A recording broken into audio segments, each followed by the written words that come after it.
Hello everyone. Today I am going to explain audit planning.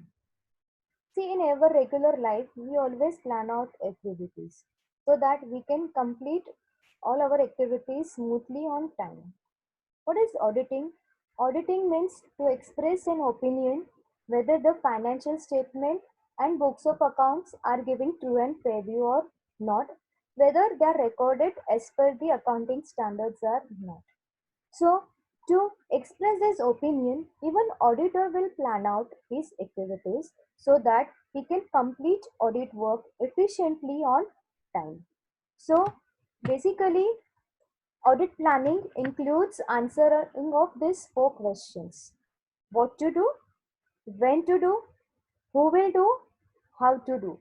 So, what kind of audit activities need to be conducted, when these activities need to be conducted, who will do these activities, and how so and so person will conduct this audit work.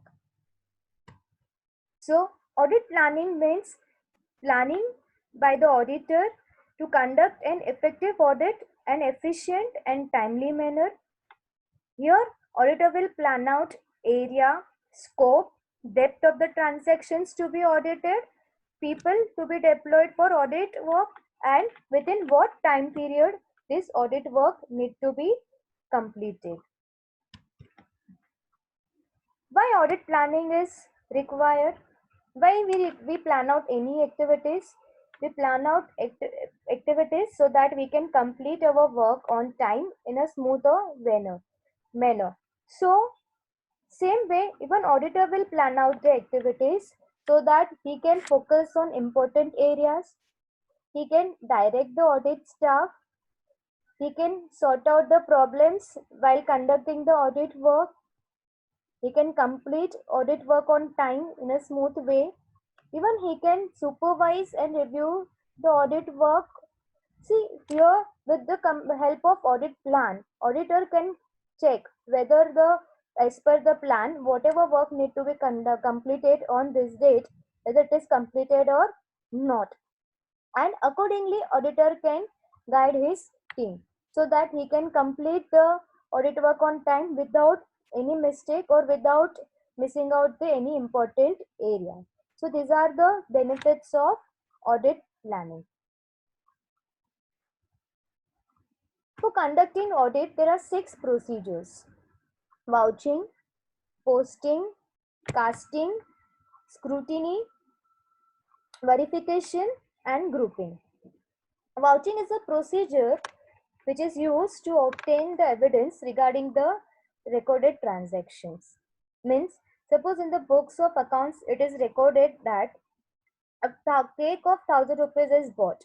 So auditor will check with the help of voucher and cash book whether actually this cake is bought or not. Posting is a procedure to verify whether the transactions recorded in journal and ledger are properly posted or not. Whether debit transactions recorded on debit side, whether credit transactions recorded on credit side or not, or is there any mistake or not. Casting is a procedure to check totals of the books and ledger and whether it is carried forward properly or not. Scrutiny is a procedure to verify assets, liabilities, ledger, etc. are properly maintained or not. Verification is a procedure where actual physical verification is done of the assets and liabilities to confirm whether these assets and liabilities are actually belonging to the owner or not, their valuation are properly done or not. Grouping is a procedure to verify whether the ledger balance is in the trial balance and it is properly disclosed or not. So these are the 6 procedures for conducting the audit activities. Before plan out audit activities, auditor will try to find out the information about the client's business. See, there cannot be one common plan for any company for all the years. See, every company has different audit plan, different type of activities. Some companies are big, some companies are small. So every company needs different kind of audit plan. So to plan out this audit activities, auditor need to first understand the client's business. So there are four sources of obtaining information about the client's business: internal reports, external reports, then discussion with the management, and personally auditor can visit to client's premises. Internal reports includes annual reports of the company, any budget forecast done by the company, minutes of the company, internal audit reports of the company. External reports means websites, textbooks, magazines, newspapers, any news about the company, in industry publications, etc. Then auditor personally can visit and personally can discuss with the management about their and understand their business. Is there any change in the technology, change in products, what what kind of methods they follow for the making books of accounts, to know the change in management, organizational structure, current scenario of the company. Then personally, auditor can visit to client's premises and understand the activities of the client. So these are four sources of obtaining information about the client's business. What factors auditor will consider while developing an audit plan? See, to plan out some audit activities or any kind of activity, some factors need to be considered. Say example, if we want to travel to Shimla, so we will see that weather of the Shimla, distance of the Shimla. So Shimla, if we go to Shimla, we may require sweaters. Suppose we want to travel to Pune, so Pune doesn't require sweaters and all. So we will consider some factors to plan out our activities. So same way, auditor will also consider some factors while making audit plan.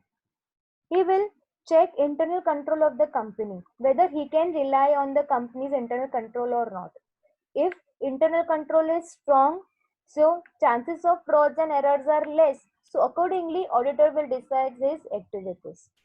If he finds that company's internal control is not that good, then he has to do more activities so that he can find out maximum possible of evidence to find out whether they are giving true and fair view or not.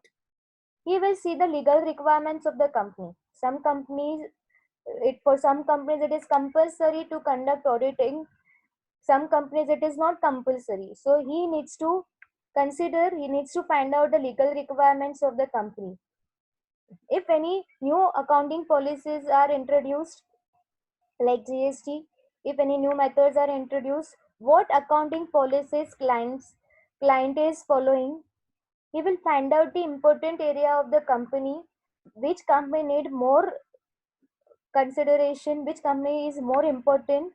He will find out the materiality level. Materiality level means what kind of activities he can ignore in the company and what kind of transaction he is supposed to give more importance. So he will decide the materiality level of that company. See, if company is small, so even small fraud is very important for the company. And if company is big, then small fraud, small error, may auditor will ignore in that company. So it depends upon the company to company. He will decide the materiality level. He will find out which area require more attention. He has to calculate the staff requirement of the company. If company is big, he require more number of audit staff. If company is small, he may require 2 to 3 audit staff. So he has to decide audit number of audit staff. He will try to cover up all the activities with which he can with which he will be able to find out, he will be able to collect maximum possible evidence that whether the books of accounts are giving true and fair view or not. So these are the factors he will consider while making the audit plan. Thank you so much.